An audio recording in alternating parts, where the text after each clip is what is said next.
back to work. Go on.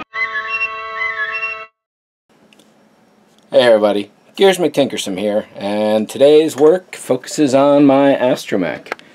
Looking at a particular bit of wood burning there, started April 2013. Well, it's now coming on April 2015, and in 2 years, what has been done? Well, I suppose looking at the bright side, we've assembled the frame. That's good. We have a set of skins, also good. I got and have basically assembled the shoulder assembly, and today's project is to knock a hole here and knock a hole there and get this ready for the shoulders so I can at least put those in. And getting the skins basically set up would also help. And thinking of that, let me go get one more piece.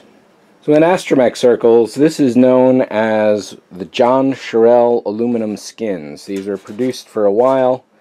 You find them here and there, and I really lucked out getting them. Thanks to Guy Varda, or Vardaman, who set me up with these. So looking at this, you'll notice that it's all laser cut with all the particular details that you would find on R2-D2. However, the big question becomes, how do you attach this to that? Not everybody works with aluminum skins on a wooden frame. There's aluminum frames, you could have a fiberglass frame, you could have a styrene frame. And everybody in the R2 Builders Club pretty much chooses a different way to do it depending on how their particular R2 is set up. There are a few common techniques though. The most common to attach the skins is to simply drill some screw holes here and some screw holes there, and you screw the skins on. And that is pretty much what they did for the movie R2s.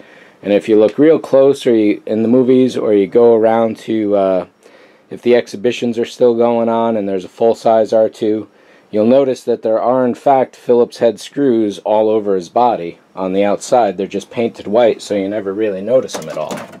And in fact, in real life, if you ever go around to an event where you find an R2, convention, charity event, or other, then and you look at those droids and you ask those builders, you'll see that there are in fact screws all over the place.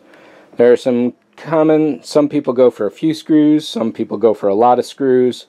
Once you cut all these panels out and start to put them back in, the whole thing gets to be a little bit flimsy looking and delicate.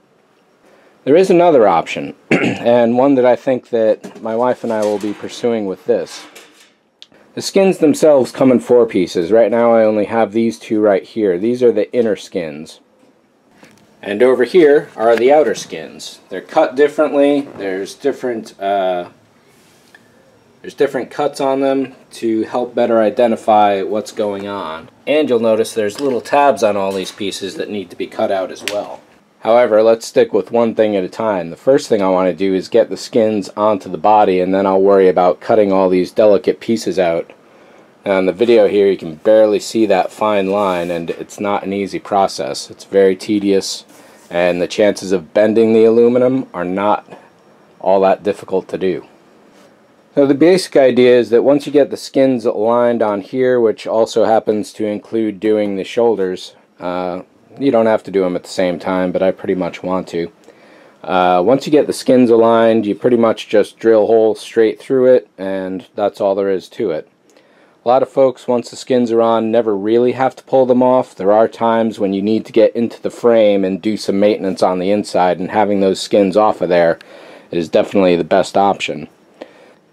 So the path that we're going to be pursuing is going to be a little more difficult, but I think it's going to look a little bit better. So while I mentioned that there are screws all over the outside of R2's body to hold his skins on, another option is to simply put screws through the inner skin and then glue or JB Weld or otherwise, I think there's a double-sided sticky tape that's used, and put the skins, the outer skins, onto the inner skins, so that way you don't have screw holes everywhere, and you really do need more than a few of them. One of the options that some builders came up with a while ago was to use what are called skin snaps. Now these aren't like button snaps on your pants. What they actually are 3 pieces of plastic, and this little guy here pretty much snaps into, yeah, that middle piece there. You can see it's a good tight fit, so there's really no worries about the skins popping off ever. There we go. And when assembled, it looks like this.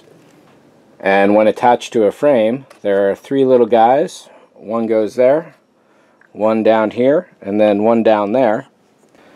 And the arms themselves get attached to the inside skin, so.